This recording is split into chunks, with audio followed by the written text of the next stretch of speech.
welcome to another episode of Two Guys and a Chainsaw. I'm Craig. And I'm Todd. And Todd, it is our favorite time of the year. Yeah, baby! October, Halloween! I tell you what, I swear I look forward to this time of year every single year. And, I start gearing up for it, September 1st. Yeah. It's the only month that makes life worth living, really. Oh, it's so good. Better than Christmas. I was going to say, lots of normal people get, super stoked about Christmas, and Christmas is lovely. I like to, be with my family and give gifts and things like that. That's nice. It's quaint, but, October and Halloween really are my absolute favorite time of the year. Yeah. And, we have a tradition here at Two Guys of doing a month's worth of Halloween-centered movies. And I don't know, I think it was just one dude who was sent us some messages like, you guys, you don't have to do those stupid theme Halloween months. There are other good movies. Okay, sir. Right. It was Thank you for your input. I think it was a review when somebody was like, oh, they're great. Oh, they're awesome. I love listening to them. But why do they waste their time doing dumb movies around the holidays just because they feel like they have to? And I'm like, really? It's not because we feel like we have to. No. It's because we're big nerds and we love this shit. It's a good time. Plus, it gives us some direction. Sometimes we there are only, what was it, your mom who was like, I didn't even know there were 200 horror movies. Yeah. And we're like, God, there's so many horror movies. What are we going to choose this week? So it's good to have a framework within which to choose something, some restrictions. It is. It's nice. That being said, we always say every year, we're probably going to run out. We've done so many at this point, but no, there are bazillions of them. Yeah. I mean, we've got a whole list of Halloween movies. We've got probably 20 or more on the list that we could do, and there are more and more coming out every year. It seems like especially there are a lot of Halloween and Christmas anthologies coming out every year. Yeah. And we love those. We've even thrown around the idea of doing an anthology month, even just outside of the holidays. Love those movies, but we said we'd think about it, and as always, we put it off until the last minute, and I finally just Googled. I was at work and had a minute, so I Googled Halloween movies, and I came up with a whole list, and it turns out the one that I picked was already on our list. We're looking at Haunt from 2019. This was a Netflix exclusive film written and directed by a couple of guys, Scott Beck and Brian Woods, who would be best known for being the writers of A Quiet Place. And I don't know if they wrote A Quiet Place too, or if they just got writing credit because it was based on their characters. Yeah, I think that's what it was. But still, A Quiet Place, that was like a worldwide hit. Oh my gosh, it was huge. I loved it. I thought it was great. I thought it was a great movie. I saw the sequel. I thought it was okay. I didn't like it as much as I liked the first one, but it was still an entertaining movie.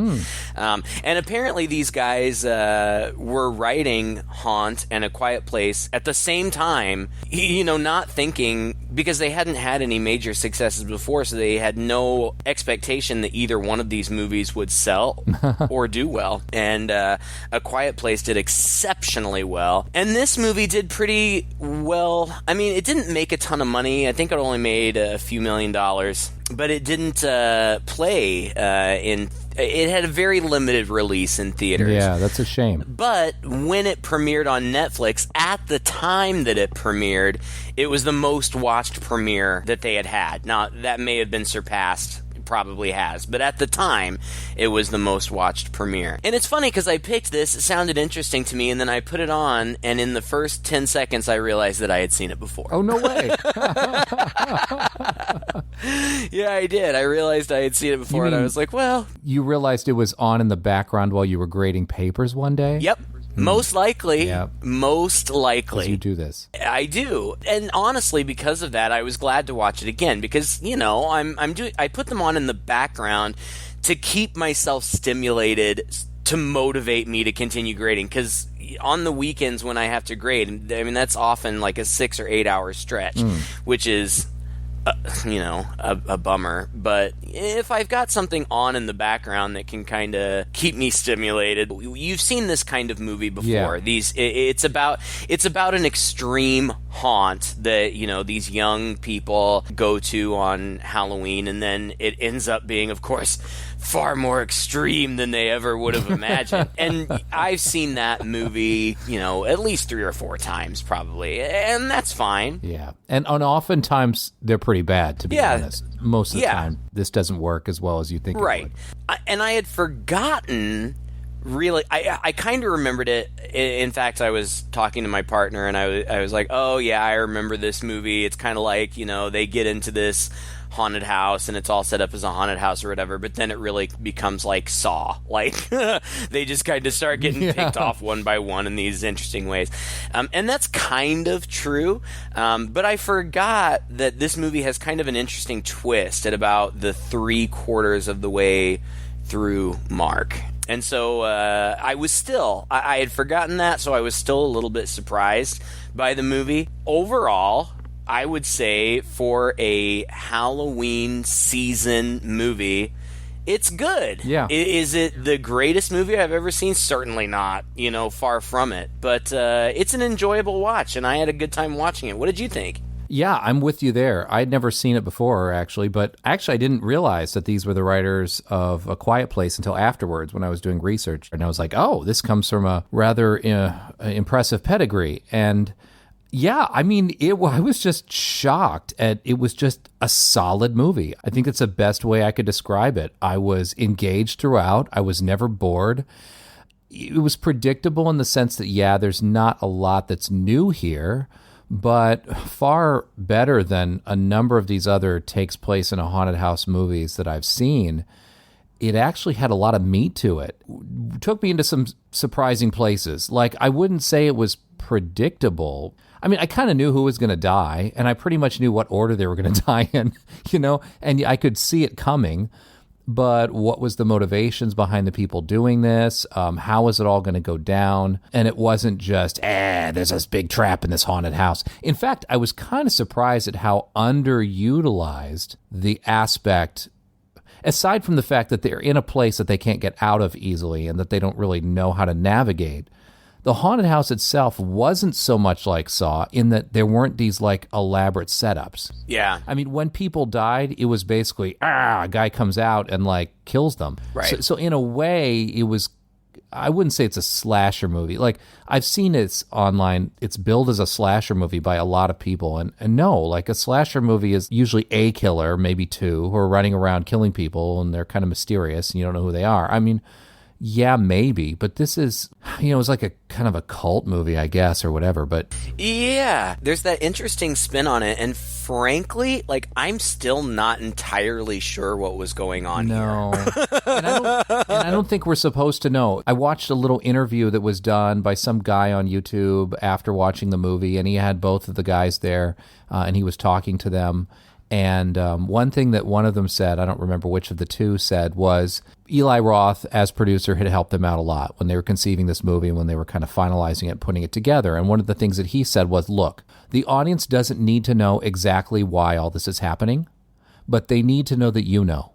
Mm-hmm. They said they really took that to heart. So they worked out a whole backstory for why this is going on, what's happening and all that. And then they sprinkled little hints at that throughout the movie, but didn't fully reveal it. And I had that confidence, and I understand that direction because there's nothing more annoying. Lost. There's nothing more annoying than watching a movie or a TV series and realizing that they're being crazy and weird and trying to hint at things and yeah, even like I think that was what pissed people off about The Matrix too. By the time the trilogy was at the end, people almost felt like none of this actually ends up making a lot of sense, or it wasn't as profound as we thought it would be, and or the writers and directors kind of got caught. They had a half-baked concept that now they had to pretend that they'd fully baked, and so by the end of the movie, you don't really feel like there was a point to it because you don't feel like the writers themselves had a point. You know, they wanted to like cop out basically and go, ooh, it's whatever you want it to be. Oh, we just want to keep it mysterious so the people can read what they want to read into it. And that's okay at times, but a lot of times it's just a cop out. Well, yeah. And we feel cheated. And I didn't feel that way watching this movie. I felt like even though I don't fully understand what's happening, I'm fine with that because I get that there's something happening here. You know what I mean? And there's a real reason behind it all, and that's good enough for me. It's funny that you brought up Lost because that was, I mean, I watched the whole series. That's the epitome of that. I know. I was super into it. But the thing that was most infuriating about that is that fans predicted the end and they were adamant. No, that's not what it is. We swear it's not. And then it was. Like, yeah. Come on, guys. Right. But I think that Eli Roth's advice to the filmmakers was very good, and I think that it plays out in that way. We don't have to understand everything. And the sad news is, you know, first of all, I'll just say I think that as far as cinematography goes, it's good. Like I can't come up with the right word, but it's completely competent. Like the cinematography is great. Like, I don't have any complaints about it. It's shot well. The acting is perfectly fine. In fact, I was surprised that I actually cared a little bit about these characters, especially since in the beginning when they're introduced, they felt kind of stereotypical. But as time went on, I actually came to like them as actual people and thought I might hang out with some of these people. It's funny that you say that because I was as the movie was starting out, I was like, oh, this looks like starting out to be another bunch of assholes who go out to some place and all get killed, which is how you often describe it, which is totally apt for a lot of these movies. But you're right. After a very short period of time, you realize, oh, no, they're actually some of these people have. Well, one of the main characters, you know, the girl who is, I mean, from a mile away, you know, she's going to be the final girl. That's one of the more predictable things about it. Harper, right? Actually, she's the only one with so much backstory, right? Nobody else really has any backstory, if I'm not mistaken. And then hers is laid on thick. It's like, she clearly has some poor home situation, possibly abusive father. Well, clearly abusive father as we get further into the movie. But then, like, from the first scene, she's in a club and she's being texted annoyingly by her boyfriend, who's like, seems like just through the text to be the biggest douchebag. Where are you? Why the fuck aren't you calling me? Kind of thing. She's got this backstory that keeps her compelling and interesting, and that's part of how you know she's going to be the final girl. Didn't really get much of a backstory on anybody else, but I still thought they were cool. None of them were like, I can't wait till that person dies. Yeah, I agree. The character's not, you know, like you said, only the one character really has a lot of backstory, but the other characters don't just seem dumb. Yeah. One of them is a nurse or a medical student or something, and she doesn't see.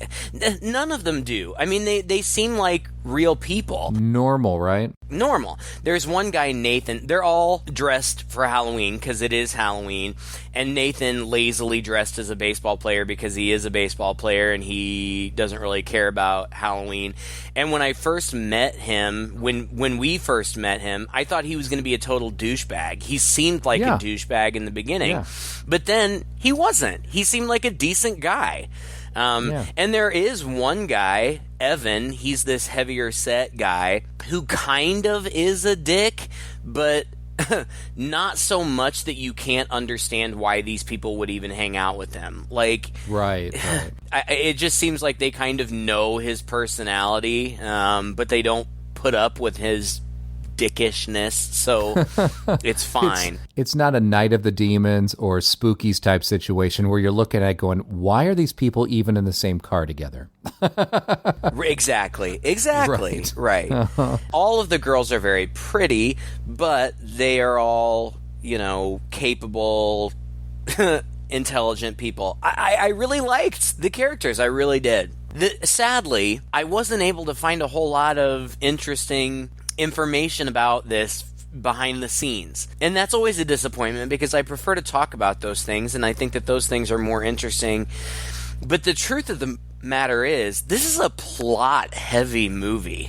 Yeah. So I kind of feel like we should get into it. I mean, it opens up, the opening credits are very much like the opening credits of A Nightmare on Elm Street 1, where it's just some shady figure putting together this haunt and printing flyers to put out about it. And one of the primary things that is focused on in those opening credits is that he clearly sets a trap.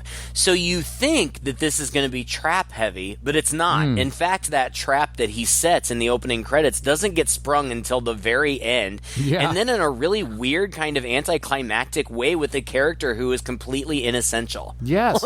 Who didn't need to be there, really, at all. Right. Yeah. There was no point for that character even being there. He didn't do anything. Nothing. You thought he might, but he didn't. And it takes place in Illinois, not that that's important. And we meet our main characters. There's Harper, who is the girl next door. You know she's going to be the final girl. Her roommate, and she doesn't really end up wearing a costume, but she's wearing a red hoodie. So she's kind of like Little Red Riding Hood, which is also suitable for her character. Yeah. And then there's her roommate, Bailey, who's freaking gorgeous, who's just like, in the typical sexy cat, not really a costume, just a sexy outfit and some cat ears. And we get the whole setup that there's a pumpkin smashed on their door. Did your boyfriend just throw a pumpkin at our door? What? That's not something he'd do.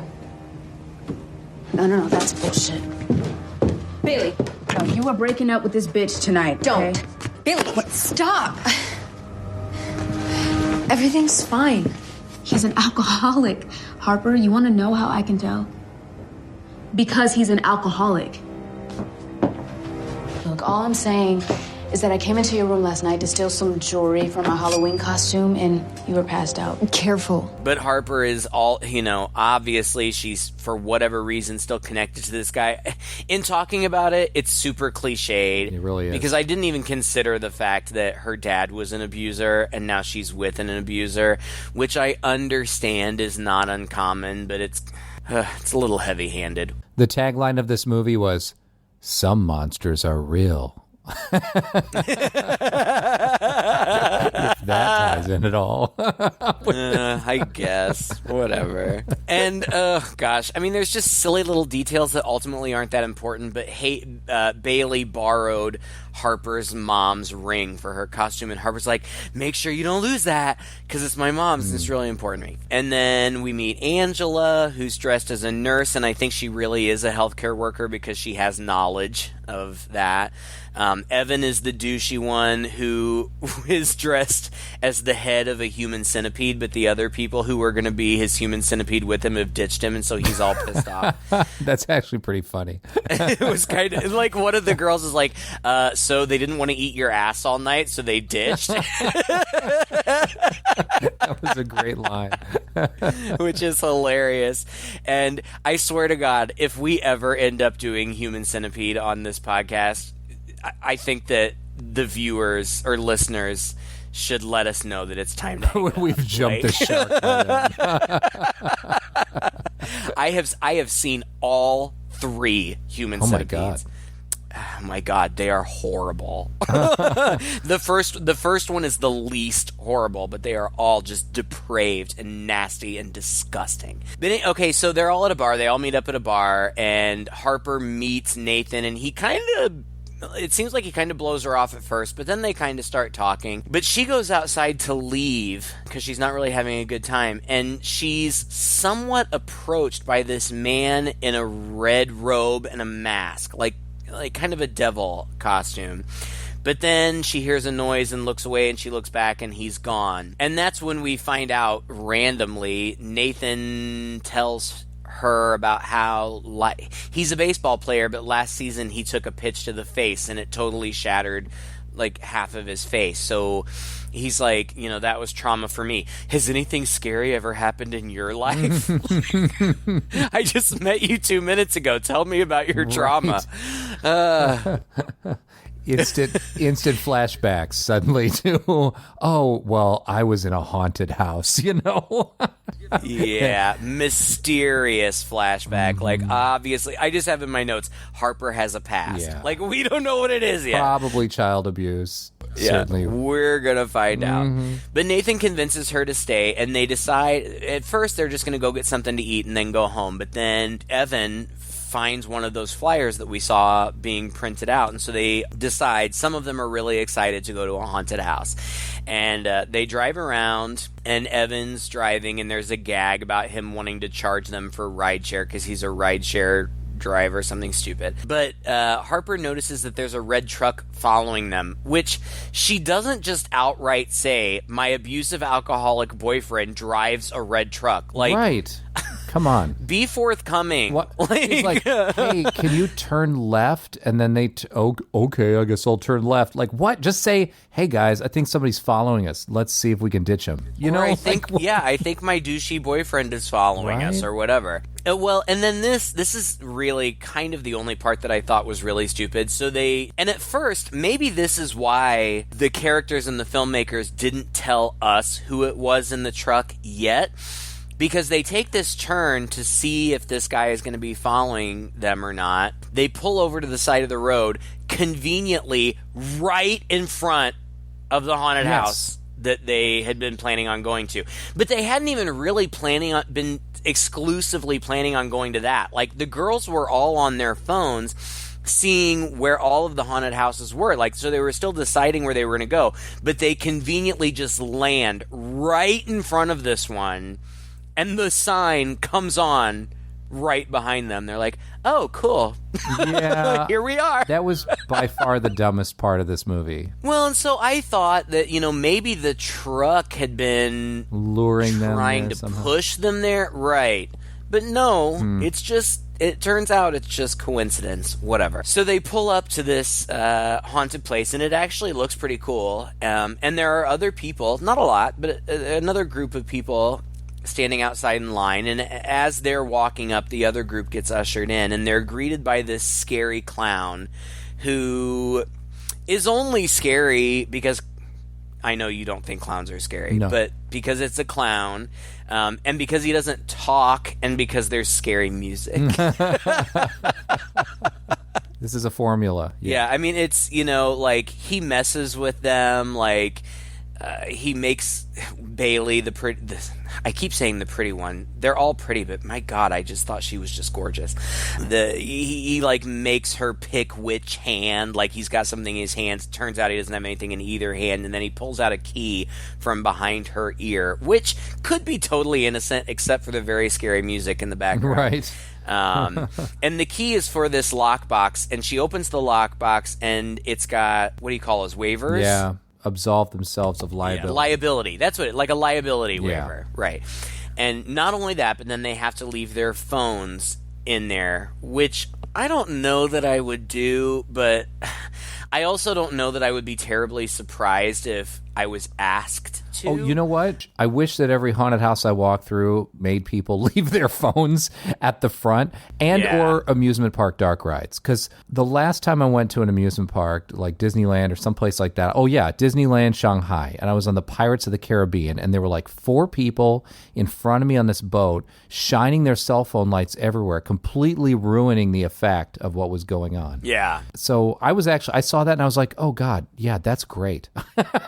Make them lock their cell phones in this box and then give them the key. Yeah, then that's fine, right? Sure. In theory. I mean, in real life, it's really not that big of a deal, but they're going into a killing den. So it would have been nice if they would have had their phone. Craig, I'm sure that if they had been pre-warned that they were going into a killing den, they would have said, we'll just take our phones with us. Thank you. That's probably true. Probably true. Oh, gosh. And so then they get in there, and at first it's standard. Like, it's a very standard haunted house with, like, skeletons popping out at them. Fake-looking props and things, yeah. Right. But then once they get through, just like the very first hallway, and it's still standard, but it just feels like a really good haunted house. Yeah. Like, if they weren't actually getting killed, this would be an awesome haunted house. It Like, would I be. would so badly want to go there. Yeah. Like, it's really cool. It's basically a series of rooms, but every room or hallway has a different theme or obstacle or puzzle or something, and they're all really fun. They're Yeah. all like super creepy and Halloweeny and super cool. Yeah, I would love to go to this haunted house. It's almost like, I mean, it's not as sophisticated as an escape room because it's not like they have to literally Right. solve a puzzle in every room, but they'll get in one room and the door slams behind them and then they're sort of forced to watch a scene or something. Right. I think is it before or after they crawl through the hallway that one room that they're locked in, and then suddenly there's a chain link fence basically is one of the walls, and the curtain opens up and it's sort of a witch scene where there's this person dressed in a robe with a witch mask on, and all of their masks look kind of old-fashioned, right? They look almost like out of the 40s or 50s. She drags this body bag in and unzips it, and there's this girl in there, and she starts screaming, and the witch out of this cauldron pulls out a red-hot poker and goes down and brands her sort of on the cheek, and then like the curtain closes. Right. And they're disturbed by it, but I don't know, if you and I were walking through this haunted house, we'd be like, yeah, clearly this is like a thing, right? This is an act. Oh, yeah, and I would be like, oh my God, that was That was awesome. That looks realistic. so The way real. the smoke came off her cheek and stuff. They really I think if you have an eagle eye, now I can't say this with certainty, but I'm pretty sure that girl was in line when they approached. Well, it would make sense. Yeah. But it does look very real, but it also just looks like a really good effect, because as soon as the witch touches her with like this red hot poker, like steam pops up, the curtain closes, it just seems like a really good scene Yeah. that they had planned out. Another door opens and they continue. Yeah. Yeah. Uh-huh. And then they're faced with a maze, and you can go one of two ways. One way says safe, one way says not safe. And they split up evenly. Evan, Harper, and Mallory. Mallory is dressed as a flapper and who goes on and on and on about how she hates spiders. They take the not safe trail, and they end up, ironically, in a hall full of spider webs with a lot of great big fake spiders. But when they look closely, there are also some very scary looking real spiders in there too. And when they get through that hallway, they come to a room with 3 coffins standing on end. That was awesome. It was. And again, very cool. Like, had I been there, very cool. Yeah. The other 3 end up in a hall that's like the walls are covered in oil, and there are big, like, trash bags full of oil, like, hanging over the ceiling, and they don't get it. And I didn't get it either. It pays off later, but I didn't get it either. But the ones that are in the coffin room, they don't know what to do, but they're like, maybe it's some kind of like puzzle. And it is. They open all of the doors to the coffins, and there's nothing in there. But then they close all of the doors, and when they close the last one, they hear something, like something mechanical. And so they think that there may be like a hatch or something, but it only opens if the door is closed. And these coffins are the old-fashioned, like, pine wood box coffins. So they're very small, so they can really only go in one at a time. And Evan goes first, and they're right. It opens a door in the back, and he goes through, and then Harper goes through next, no problem. Then Mallory goes in and closes the door behind her, but the hatch doesn't open. Instead, a hole in the top of it opens, and spiders are poured all over her head.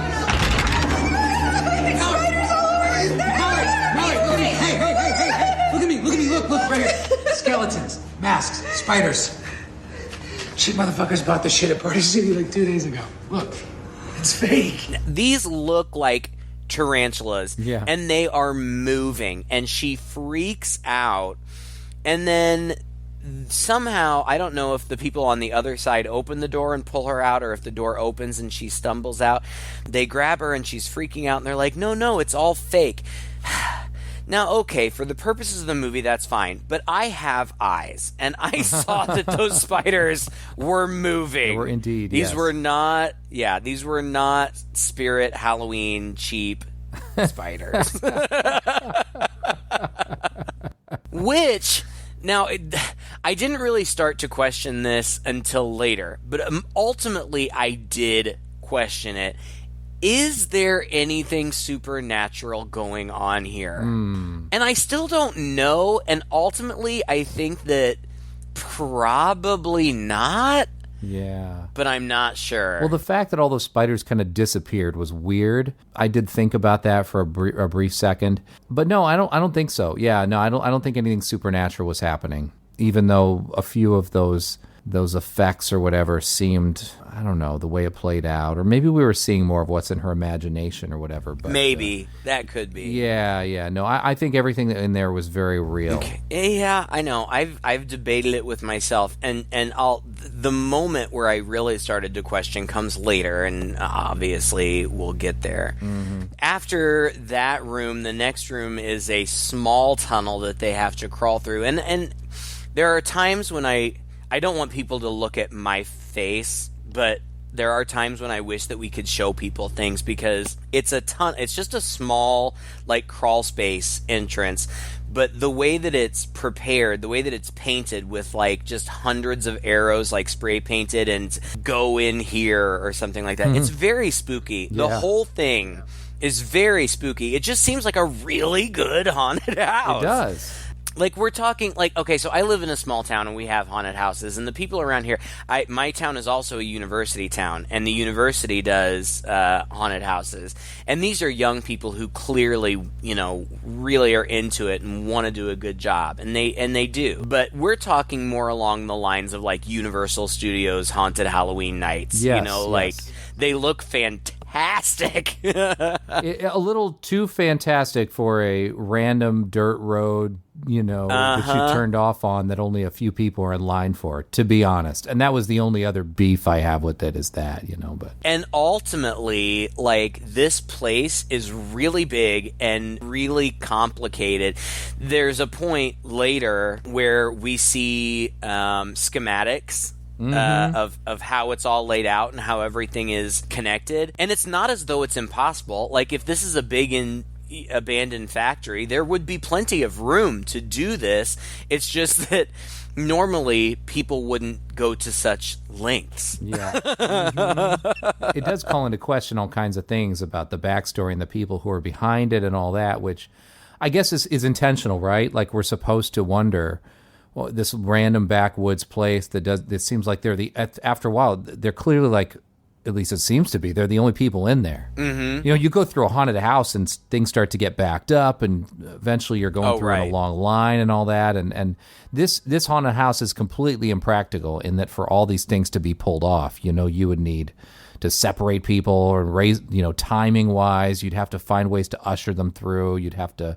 Definitely. It's not realistic in that way. And it seems like there are 4 or 5 employees, right? Which, isn't unreasonable, but you're absolutely right. In real life, this, we saw it in Hell House LLC. It's crowded. There's a huge long line, and even when you get in there, you're in there with dozens of other people.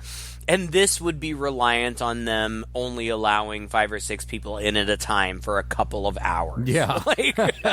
Basically, yeah. This would rely on only 5 or 6 people coming into the parking lot only every couple of hours. Right. Well, maybe that's why they only turn the sign on when you randomly happen to pull over in front of the place. They've reset finally, so they turn the sign on.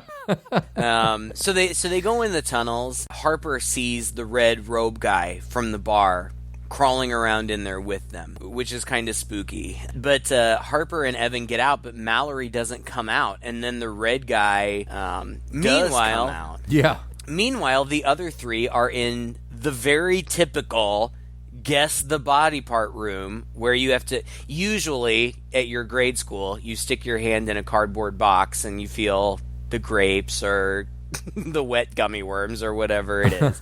But this, of course, being very elaborate, looks great, but it is still just that basic premise. Stick your hand in this hole and feel something. And they do. Nathan and, the other girl, the nurse girl, they do, and it's all very typical stuff.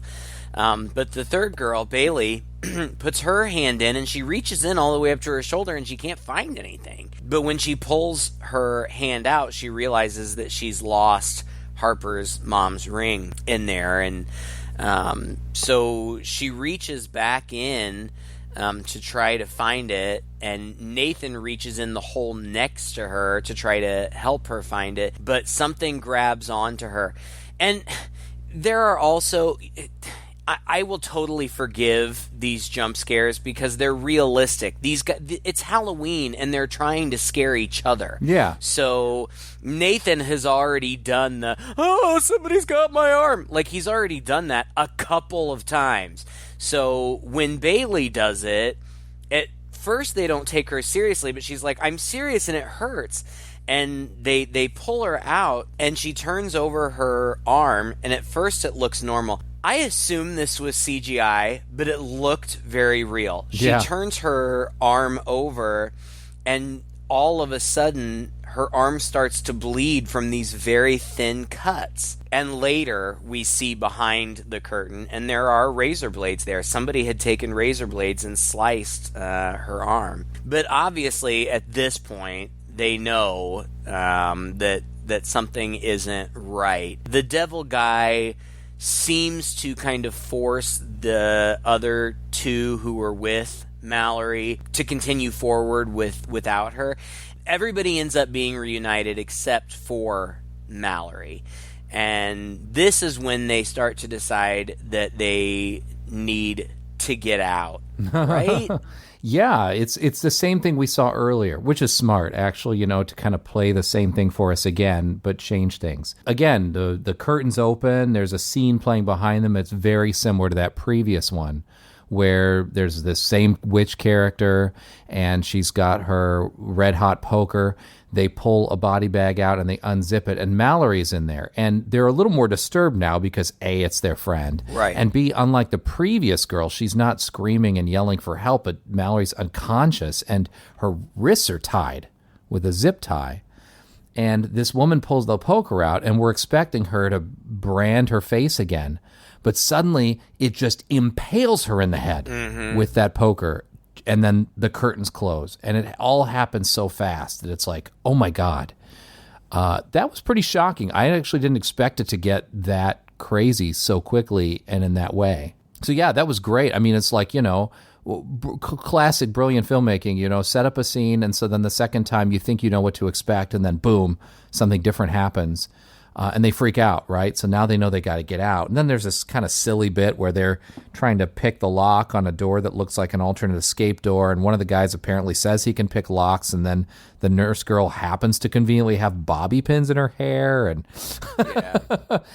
But yeah, anyway, I think, isn't it that other character comes in? How do they come across that one dude? It's around here, isn't it? Yeah, it is, and I like this part. It was so smart. That whole thing with the poker going through her head. Now, we know we're watching a horror movie, but even though I know what you mean. What I'm trying to say is, like, there's a part of my head thinking, maybe this is just really good, Yeah, they grabbed her. They said, "Hey, play along. We're gonna do this thing in front of your friends, and we're gonna freak them out." They could have just done that. I felt the same way. We saw because we saw up close the poker go through her face. But it was quick, and the curtain goes down. It was very quick.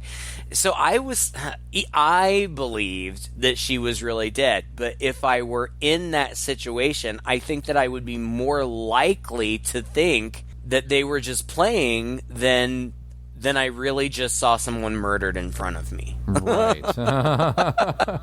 You do tend to want to not believe that sort of thing, yeah. Exactly, right. They're freaking out. They can't get the door unlocked, so they decide to send Nathan forward, to move forward in the haunted house to see if he can find something to break the lock. And he ends up in this room that's lined with ghosts. Now, it looks like mannequins with sheets over their heads, but again, we've seen this a million times, and you've seen it a million times in haunted houses.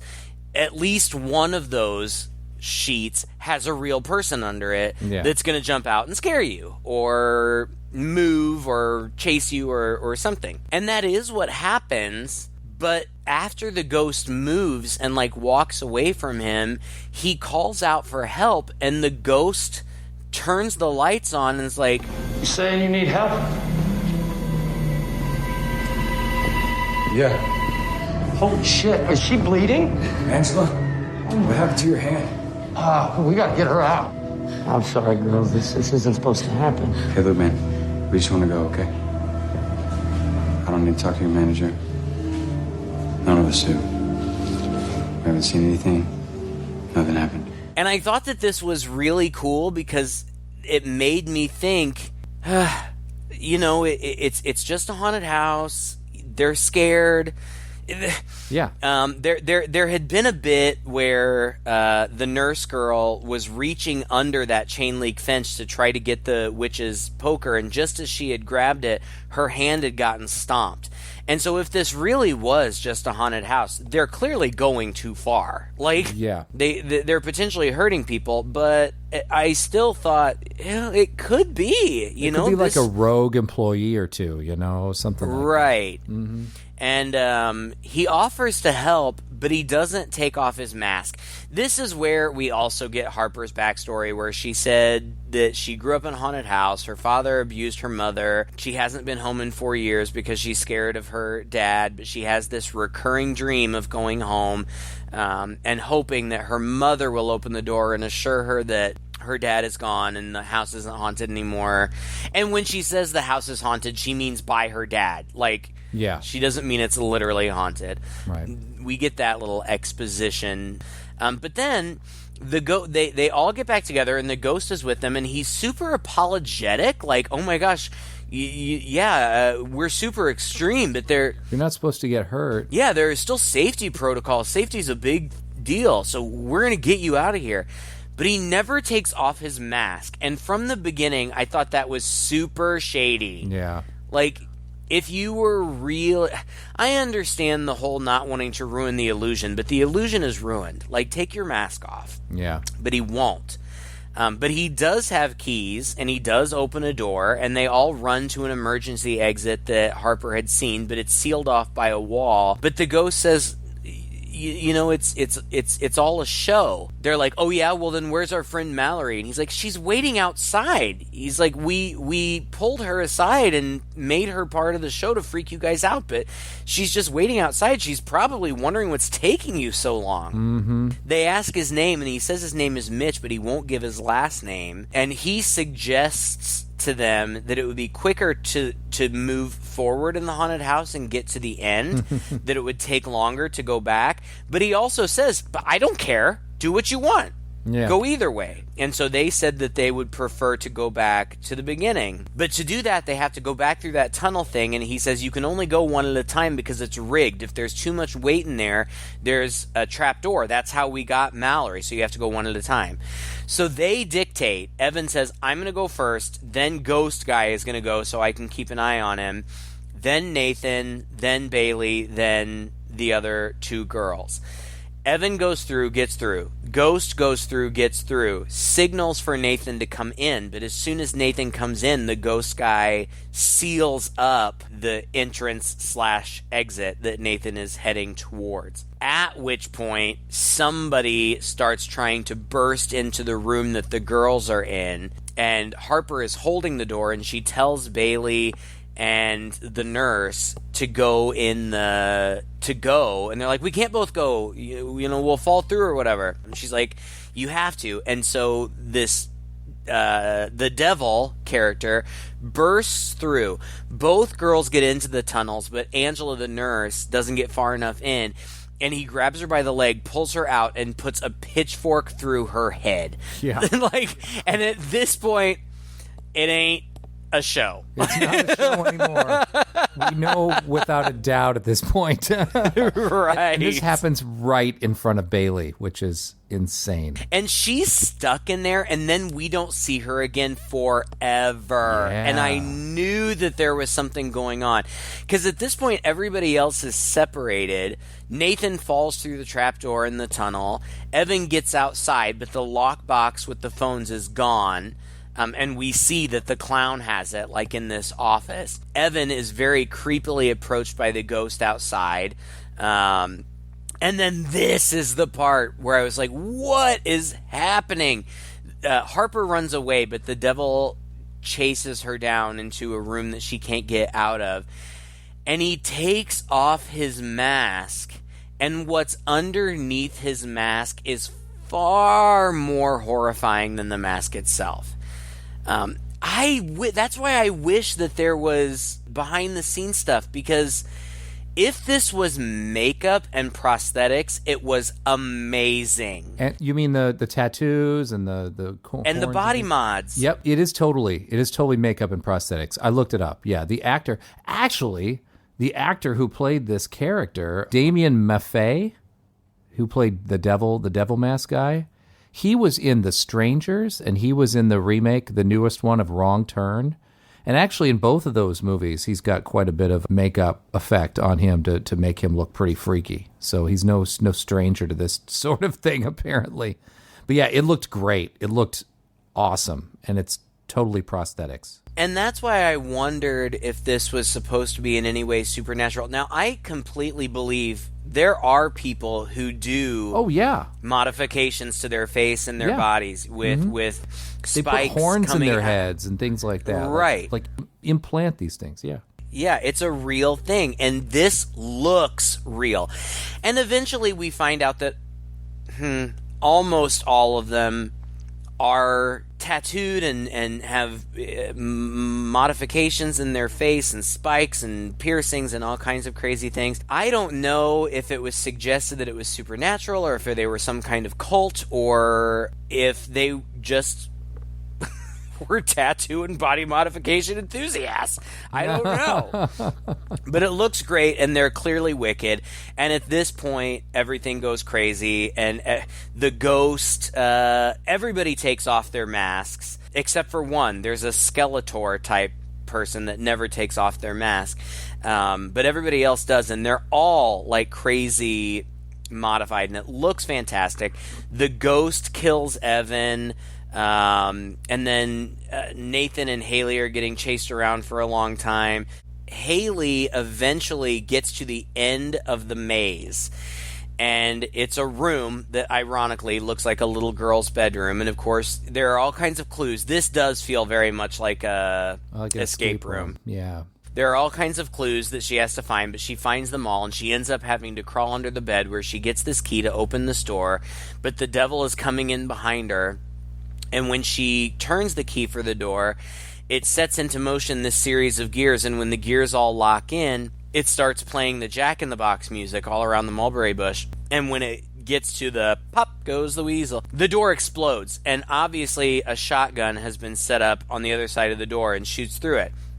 We see that she's hit, but she's okay. And so she falls to the floor and she starts crawling, and the devil runs in and jumps on top of her and is trying to kill her, and she's really smart. She'd already stabbed him in the eyeball, like, again, it was a whole daddy issue thing. Yeah. She was flashing back to her dad and her hiding under the bed, blah, blah, but whatever.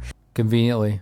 Yeah, she pushes her thumb into his already injured eye and pushes him up, because this Jack-in-the-Box music is going on repeat, and every time it gets to that part, it fires, which I don't understand, because that looked like a single-shot shotgun. Yeah. And it goes, it couldn't actually happen, no. No. But she's really smart. She pushes him up. His head gets blown off. But then she is so fucking stupid. She stands up and starts walking towards it while the countdown is happening. Oh my God. And like as it gets to the part where the gun is supposed to fire, she like puts her hand up in front of you like, girl, your hand is not going to stop that bullet. But fortunately for her, I guess the single action shotgun after 3 or 4 rounds, is now depleted. Nathan shows up and starts pulling her out. At some point, Nathan is able to get a hold of her phone and send like a Google Maps text to her abusive boyfriend, who was the one in the red truck, who's already nearby. Yeah. And so he's on his way in. They fight people, whatever, blah, blah, blah. Eventually they come to the vampire, and the vampire's like, wait, don't hurt me. And he pulls off his mask, and he's not all it's like weird totally and normal. crazy. Yeah. Yeah, and he's like, I had no idea what I was getting into. You know, I just thought it was a job, and then they started killing people, and we'll get out of here, and I'll take you to the cops, and whatever. But then he gets killed by one of the freaks. The abusive boyfriend gets in only to trigger that trap that we had seen set in the opening credits and get a bolt through the throat and then get sledgehammered to the head. Like, literally, they should have cut that. Yeah. They should have cut the whole boyfriend thing, because it was like all Scatman Carruthers in The Shining kind of moment, except not nearly as sophisticated, right? Yeah, right. Because at least with him, we cared about, you know, like he was a character we cared about. He had a role in the movie, yeah. Right. This guy does not at all, and so he gets killed. Stupid. Nobody cares. They end up finding a hatch to get out. Harper is confronted by the witch, but she ends up killing the witch by smashing her head in the hatch door. That was so satisfying, yeah. It was good. I really enjoyed that. Mm-hmm. The only one still after them is the zombie, and the zombie shoots Nathan, but then Nathan is still able to kill him with his baseball bat. This drives me crazy. Nathan gets shot in the abdomen and then still has the strength and presence of mind to beat somebody to death with a baseball bat. That is not the way getting shot works. No. And then he can climb a fence, by the way. Yeah, a huge fence with a barbed wire top. Not to get morbid, but I had an uncle who was shot in the abdomen and was in the hospital for months before finally succumbing to his injuries and dying. This is just not, it just doesn't happen that way, and it happens in movies that way all the time, and I feel like it gives people a false sense of security around guns. No, if you get shot, you are in big f***ing trouble. Be careful with guns. And now you know. Yeah. That's our public service announcement. 2 guys in a chainsaw. They find the boyfriend's truck, which is still running, and they get in it and they drive away.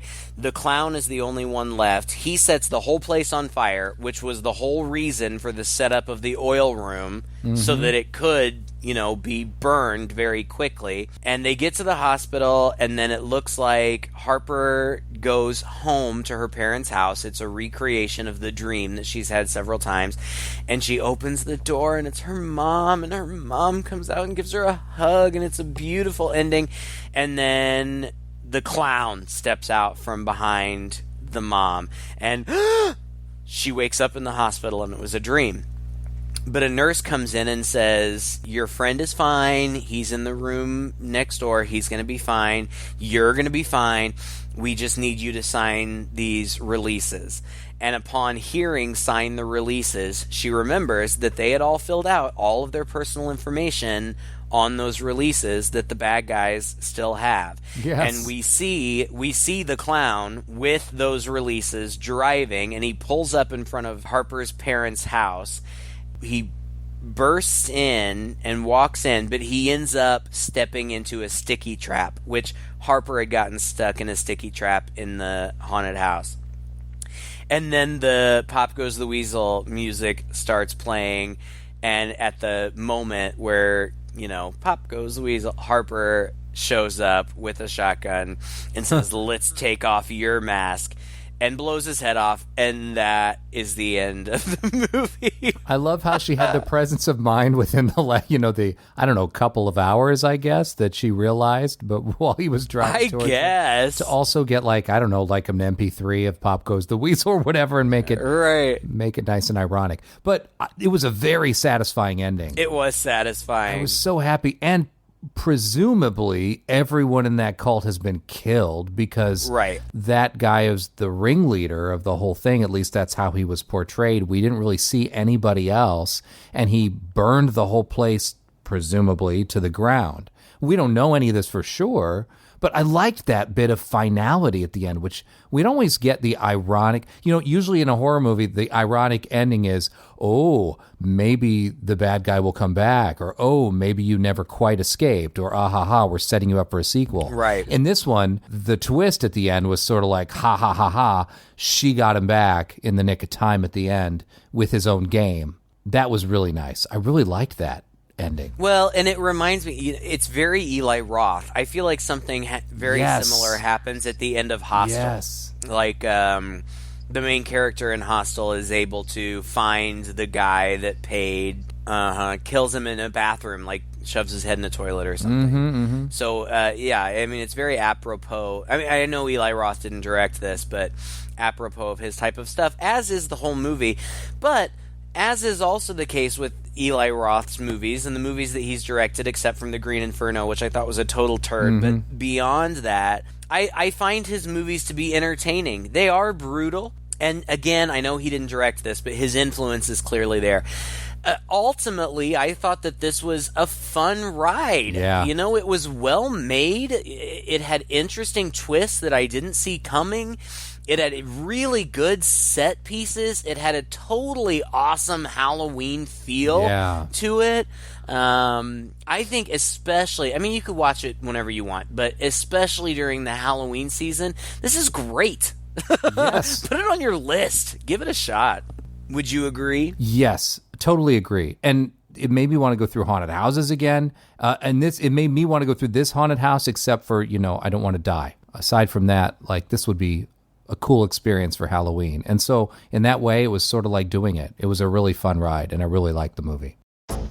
Well, thank you for listening to another episode of Two Guys in a Chainsaw. We hope that you are as ready as we are to enjoy this month. And we're going to be back with at least a few more Halloween-themed episodes this month. We've got some things in mind, but if you want to throw in a request real quick, we will certainly consider it. And if we can't get to it this Halloween season, we'll see what we can do throughout the year or next Halloween season. If you liked this episode, as always, please feel free to share it on your social media or recommend us to a friend. Just Google Two Guys in a Chainsaw podcast. You can find us all over the place, and we'd love to hear from you. But until next time, I'm Craig. And I'm Todd. With Two Guys in a Chainsaw.